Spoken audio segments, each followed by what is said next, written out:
इस वीडियो में आप देखेंगे ये नट बोल्ट है और नट काफ़ी जाम होने जंग लगने के बाद तो इसे डिसअसेंबल किया जाएगा बिना इसके थ्रेड को नुकसान पहुंचाए। तो देखेंगे इस वीडियो में किस तरीके से सीएनसी मशीन की मदद से इसका जो नट है उसे डिसअसेंबल किया जा रहा है, निकाला जा रहा है बिना थ्रेड को डैमेज किए।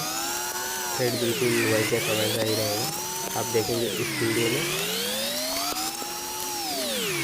काफ़ी सेटिस्फेक्शन वीडियोज़ है, तो देख सकते हैं काफ़ी सेटिस्फेक्शन तरीके से निकाला जा रहा है और होने ही वाला है, बस कुछ ही देर में हो जाएगा। देखो थ्रेड इसका बाहर आ रहा है, कैसे अंदर का जो पोर्शन है वो निकल रहा है।